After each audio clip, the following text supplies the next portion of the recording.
Hi, welcome to Shiksha by Diksha. So thermodynamics PYQs are finally here. First question is, which of the following has a positive entropy change? H2O gases is converting into H2O liquid. Okay. So first of all, entropy क्या होता है? Entropy is defined as the degree of randomness or disorderness. Correct? So for phase changes, whenever the phase changes, यानी if the particles are moving from solid to liquid, liquid to gases, तो entropy क्या होगी? Increase होगी, because degree of randomness भी increase होगी. So gases, then liquid, and then solid. So it basically depends upon the number of gaseous moles. That means delta Ng. Delta Ng क्या होता है? Number of gaseous moles of products minus number of gaseous moles of reactants. So let's see in option number 1. delta Ng क्या है? Less than 0. यहाँ पे अगर हम देखें delta Ng is less than 0. यहाँ पे देखें again 2 minus number of gaseous moles on the product side, on the reactant side is 2 plus 1, that is 3. That means minus 1. तो again delta n g is less than 0. Here in option number D अगर देखा जाए तो यहाँ पे gaseous moles of products कितने हैं? 2 plus 1 minus again 0, क्योंकि यहाँ पे क्या है? सॉलिड स्टेट है. तो क्या हो जाएगा? Again 3. That means delta n g is greater than 0. तो अगर डेल्टा एन जी आपका ग्रेटर देन 0 होगा तो एंट्रोपी क्या हो जाएगी? Increase. Entropy increases. That means the correct answer is option number D.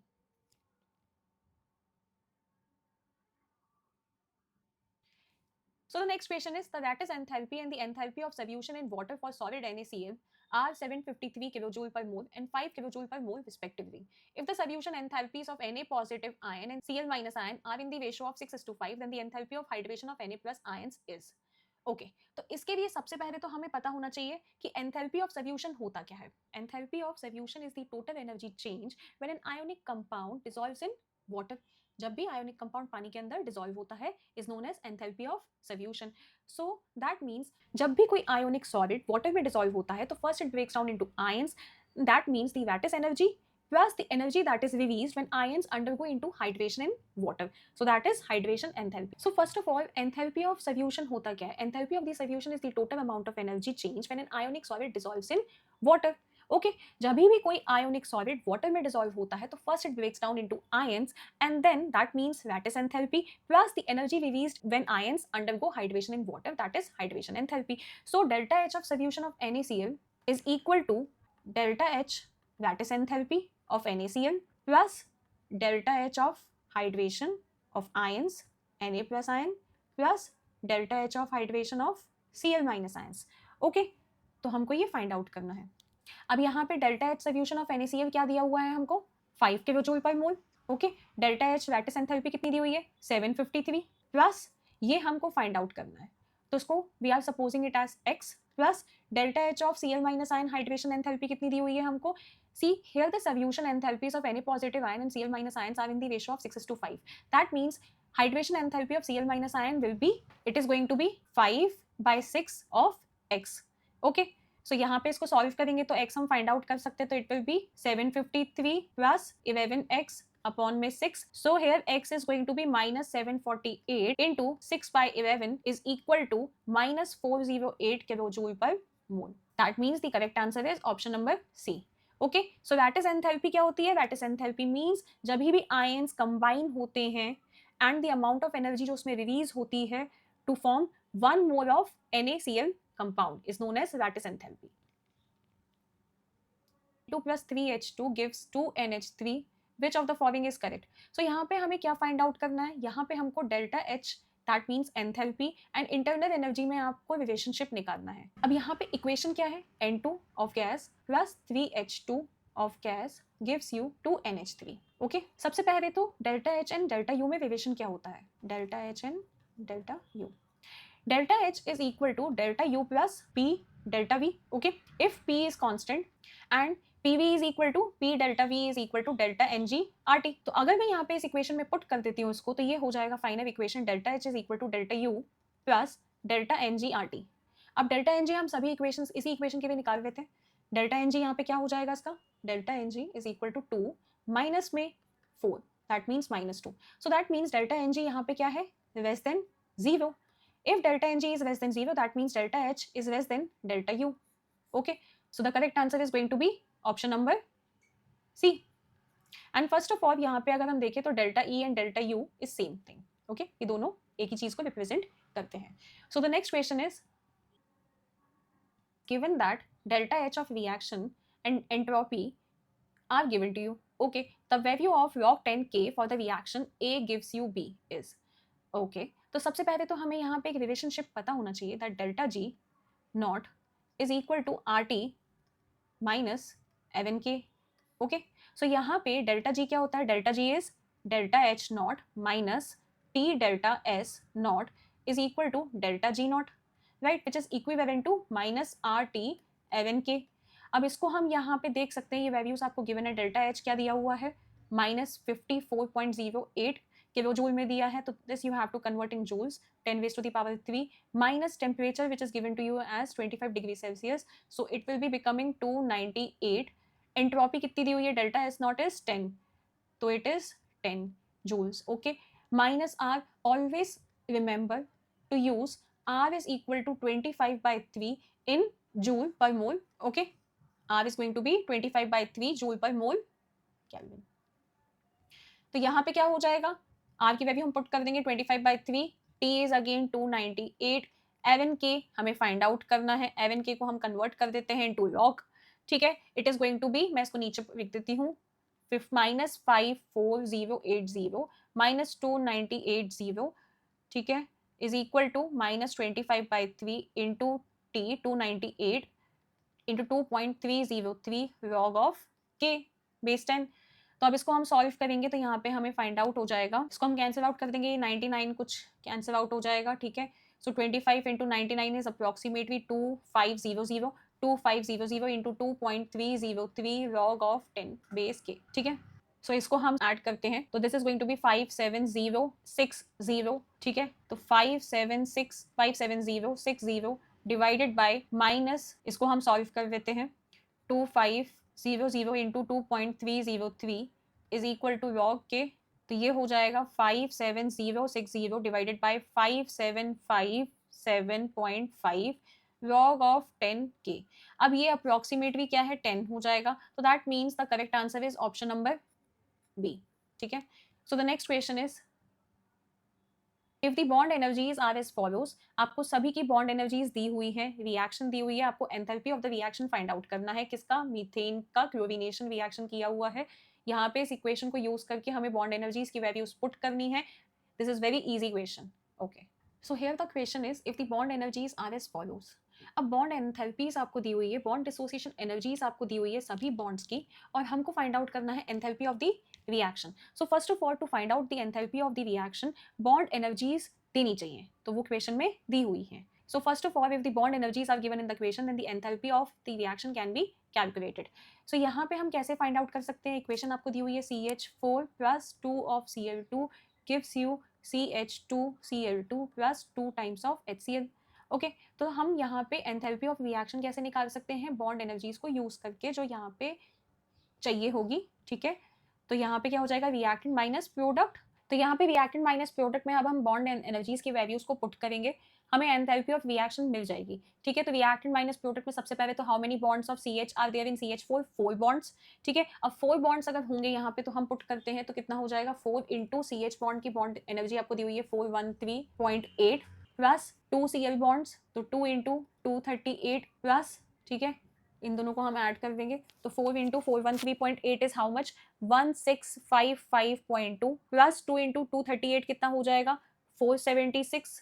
ठीक है, माइनस, अब यहाँ पे देख रहे थे CH2Cl2 में कितने हैं हमारे? 2 CH बॉन्ड्स हैं, 2 Cl बॉन्ड्स हैं, तो यहाँ पे 2 CH बॉन्ड्स की कितनी हो जाएगी? 2 इंटू 41, यहाँ लिख देती हूँ 2 into 413.8 plus 2 into CCl bonds कितनी है? 327, तो it is given to you as 327.2. ठीक है, plus 2 into HCl bonds, HCl bond की कितनी हुई है? 429.8.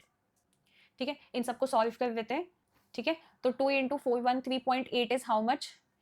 827.6 माइनस, ठीक है, 2 into 327.2 is going to be 654.4 minus 2 into 429.8 is going to be 859.6. ठीक है, इसको सॉल्व कर लो, you will get the answer. ये हो जाएगा total 2131.2 minus, after solving this you will be getting 2341.6. ठीक है, so the final answer is going to be -210.4.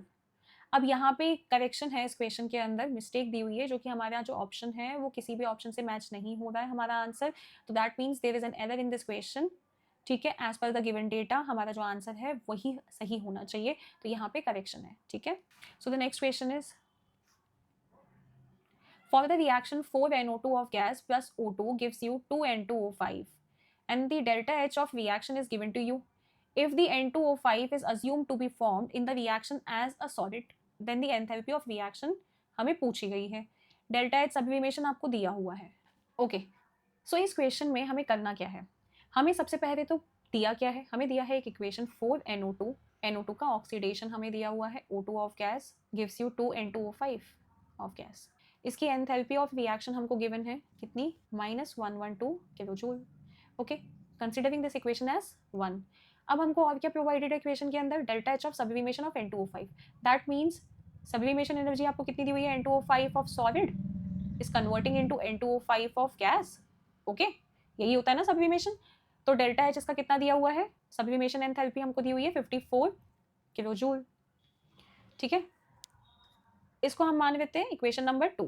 अब इक्वेशन नंबर 3 क्या हो जाएगा, इक्वेशन नंबर 3 में हमें क्या पूछा गया है, हमें पूछा गया है if N2O5 is assume to be formed in the reaction as solid. ठीक है, ओके, तो अब हमको यहाँ पे पूछा गया है कि N2O5 solid 4NO2 of gas plus O2 of gas when combining at different conditions, तो N2O5 सॉलिड जो बनता है उसकी एंथैल्पी ऑफ रिएक्शन आपसे पूछी गई है. ठीक है, so this is equation number 3. अब यहाँ पे हम कैसे फाइंड आउट कर सकते हैं थर्ड इक्वेशन में, व्हाट वी कैन डू, हम फर्स्ट इक्वेशन में जो रिएक्टेंट्स हैं वो आपके फाइनल इक्वेशन के रिएक्टेंट से मैच होते हैं, तो हम वन इक्वेशन को एज इट इज रखते हैं. हमें क्या हटाना है, हमें यहाँ से N2O5 हमारी फाइनल इक्वेशन के अंदर सॉलिड फॉर्म में दिया हुआ है, तो हमें यहाँ से N2O5 ऑफ गैस हटाना है. तो I can do one thing कि यहाँ पे 2 मोल्स दिए हुए हैं, तो मैं सेकेंड इक्वेशन में उसको ट्वाइस कर दूँ, डबल कर दूँ और उसको सब्ट्रैक्ट कर दूँ, तो 2 इंटू इक्वेशन नंबर 2. सो हमें थर्ड इक्वेशन मिल जाएगी. तो इक्वेशन नंबर 1 में कितना दिया है enthalpy of reaction, -112, minus second equation में आपको कितनी दी हुई है enthalpy of sublimation which is 54 into 2, तो 2 इंटू 54. यहाँ पे इसको सॉल्व करोगे तो आपको मिल जाएगा -112 माइनस ऑफ 108. तो यहाँ पे हमारा फाइनल आंसर हो जाएगा, आपको आई थिंक मेरी फोटो की वजह से दिख नहीं रहा होगा, तो मैं यहाँ पे सॉल्व कर देती हूँ उसको. ठीक है, यहाँ तक तो विजिबल है ना. 1 माइनस 2 इंटू 2, हमने इक्वेशन नंबर 2 को डबल कर दिया एंड हमें फाइनल इक्वेशन मिल जाएगी. तो यहाँ पे -112 minus 2 into 54 is going to be -112 minus 108. So the final answer is going to be -220. That means the correct answer is option number A. Okay, now the next question is the enthalpy of vaporization of benzene is plus 35.3 and its boiling point given to you is 80 degrees Celsius. The entropy change in the transition of vapor to the liquid at its boiling point is. Okay, so इस question के अंदर सबसे पहले तो आपको enthalpy of vaporization of benzene जो given है that is 35.3 kilojoule per mole. Okay, and first you need to convert this temperature into Kelvin. So temperature 80 plus 273 is how much, 353 Kelvin. Okay, अब यहाँ पे आपको ये पता होना चाहिए कि फेज चेंज के लिए डेल्टा जी जो होता है वो 0 होता है. तो डेल्टा जी 0 क्यों होता है, क्योंकि इस स्टेज पे when delta G is 0 then the system is at equilibrium, means both the phases solid and liquid are coexisting and there is no change in either direction. ठीक है, सो सिस्टम क्या है, is at equilibrium, system equilibrium पे है and solid and liquid दोनों ही आपके coexist कर रहे हैं and there is no change in either direction. तो डेल्टा जी 0 हो जाएगा. तो as per Gibbs Helmholtz equation delta G is equal to delta H minus T delta S. So if delta G is 0 तो delta H minus T delta S के बीच में relationship जो होगा that is going to be delta H upon में T is equal to delta S. Delta H आपको given है 35.3 upon में temperature is given to you as 353 is equal to delta S क्या हो जाएगा. अब यहाँ पे डेल्टा एच को आपको कन्वर्ट करना होगा कि वो जूल में है तो जूल में इसको कन्वर्ट करना होगा into 10 raise to the power 3. तो वेरी इजी कैलकुलेशन. तो यहाँ पे आ जाएगा answer 10 raise to the power 2. Hence the correct answer is option number B. The next question is 3 samples of 100 gram of water, samples 1, 2, 3 initially kept at 1 atm pressure and 298 Kelvin were given the following treatments. So सबसे पहले तो sample 1 अगर हम देखें तो sample number 1 में क्या बताया गया है, it was first heated to 320 Kelvin and then cooled to 298 Kelvin. Okay, तो 320 तक उसको heat किया गया and then again it was cooled back to 298 Kelvin. And in case of sample number 2, it was heated to 300 Kelvin and then cooled back to 273 Kelvin and then again heated back to 298 Kelvin. तो 298 Kelvin, 300 Kelvin, then उसको cool किया गया 273 Kelvin and then again heated to 298 Kelvin. And in case of sample number 3, it was heated to 373 Kelvin and then cooled to 298. Okay, 298 से इसको heat किया 373 and 373 से again cool back किया 298 kelvin. सो आपसे पूछा गया at the end of these processes the internal energy of state function and not path. So it is path independent. Since it is path independent, so first, second, third आपके क्या हो जाएंगे, same हो जाएंगे. तीनों ही सैम्पल्स के अंदर internal energy क्या होगी, सेम होगी. So thank you so much for the love and the support you are giving on my videos on YouTube. Thank you from Shiksha by Diksha.